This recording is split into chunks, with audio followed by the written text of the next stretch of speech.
Salut les stratoniens, j'espère que vous êtes tous super bien. Moi ça va nickel, on se retrouve pour une petite vidéo, une courte, on va faire ça rapidos.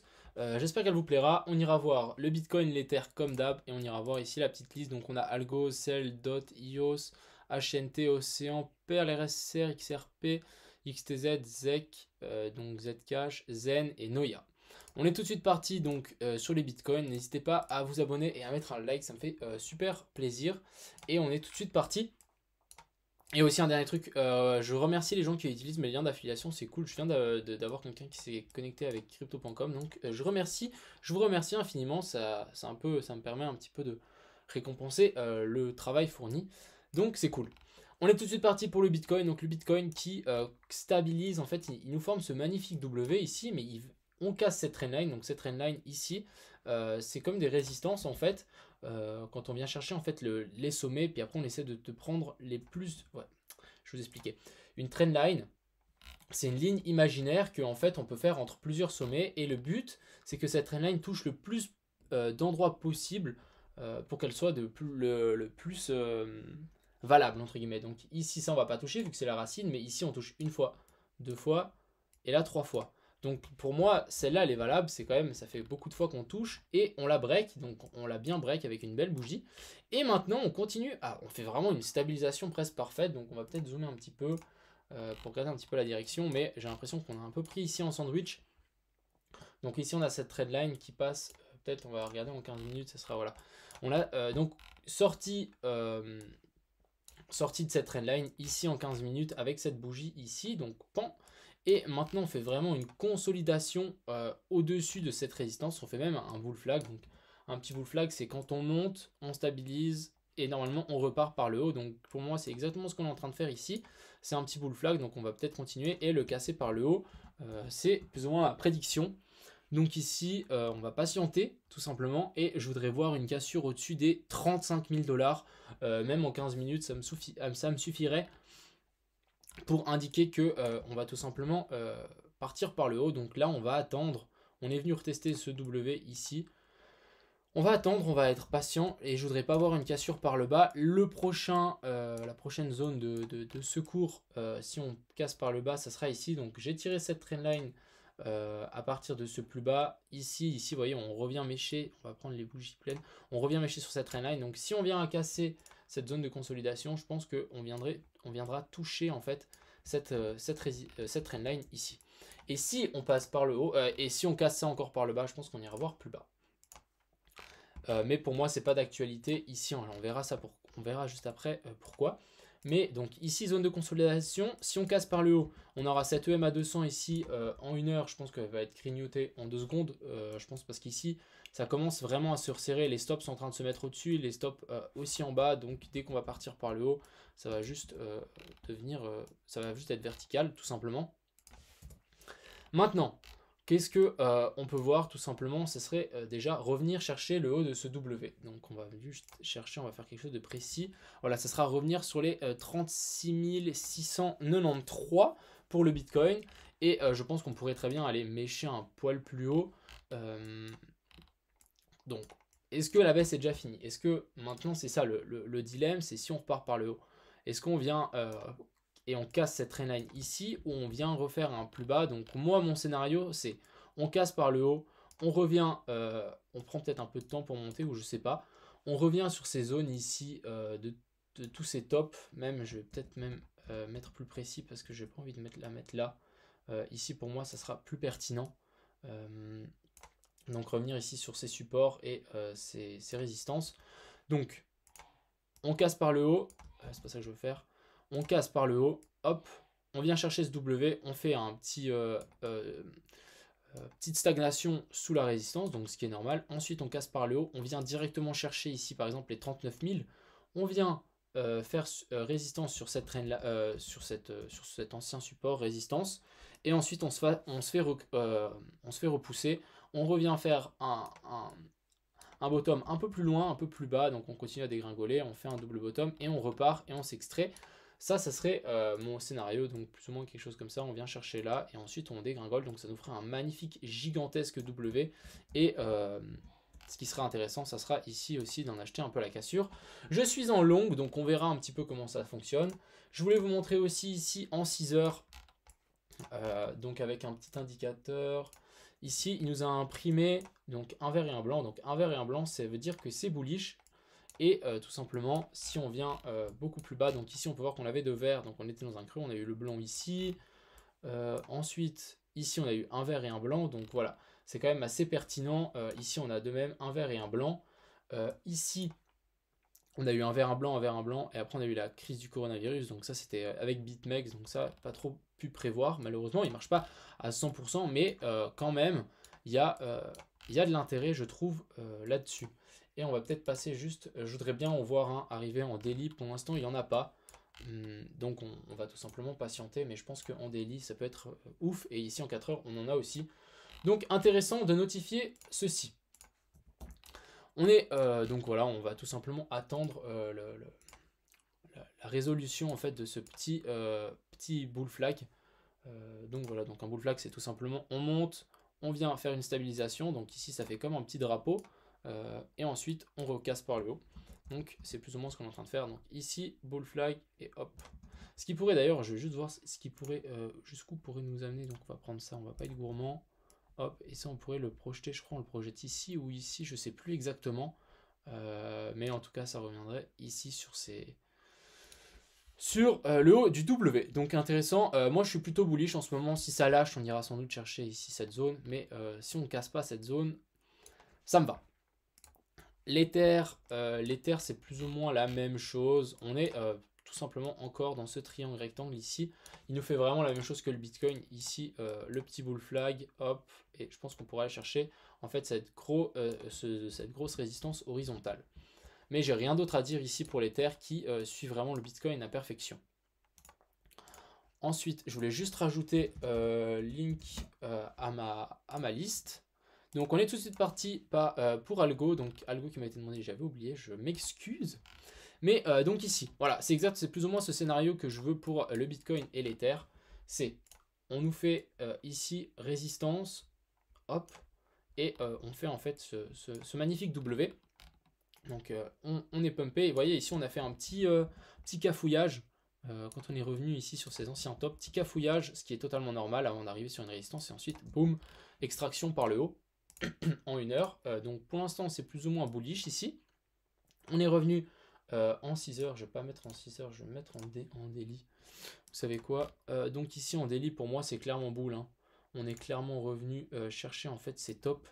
On est venu tester comme s'il y avait un range ici. Et là on repart. Donc pour les gens qui je pense veulent acheter un petit peu de algo, c'est peut-être le moment avant qu'on vienne chercher en fait ce sommet ici. Pour tout simplement. Mais je pense que les gens qui sont dedans, vous pouvez laisser tourner. C'est des bons investissements pour 2021. Ensuite, on a celle, donc celle qui est Celsius. Donc, on est venu chercher en fait cette 4, elle est venue chercher extrêmement bas. Donc, on va tout simplement la mettre ici, donc sur les 0,618. Est-ce que maintenant on serait parti? Ça, c'est à voir. Est-ce que le décompte serait faux? Est-ce qu'on n'irait pas chercher plus bas? Donc si on vient chercher plus bas, franchement les gars, si on arrive à rentrer sur les niveaux des 2,70, c'est achat massif. Achat massif de sel, en tout cas. Ensuite on a DOT, donc DOT qui nous fait une pattern mais magnifique. Franchement là je suis épaté. Donc on va passer en 4 heures. Donc ici, vous voyez, on a fait un petit cafouillage, donc j'avais mis ce rectangle au niveau de ce cafouillage, et boum, on est venu mécher cette EMA 200 ici, en 4 heures, et on forme ce petit W, et ensuite, boum, méga pump, donc ça c'est très très cool, on s'arrête sans s'arrêter, on s'arrête pas, tout simplement. Donc pour moi, DOT là c'est bullish, hein. Il n'y a rien qui, à mon avis, je pense qu'on va venir péter la TH dans pas très longtemps pour DOT, très bullish ici. EOS, donc EOS, quelqu'un m'a dit que un des cofondateurs avait démissionné, donc d'où un des crashs qu'il y a eu. Je pense que les cours, même pour XRP, on ira le voir ailleurs, d'ailleurs après, mais je pense que ça va remonter un jour ou l'autre. Donc ici on arrive sur des très bons niveaux à mon avis pour EOS. On va peut-être juste redessiner ce canal, vous savez quoi? J'ai l'impression qu'on... Ah, j'aime pas ce canal, il est très très moche. C'est même pas un canal, hein. Faudrait déjà trouver une trendline par le haut. Ouais, je pourrais même pas trouver une trendline en fait. C'est plus une méga grosse résistance horizontale. Quelque chose ici. Donc c'est bien de vous, de vous remettre en cause hein, souvent. Parce que ici, vous voyez, mon canal n'était pas du tout pertinent.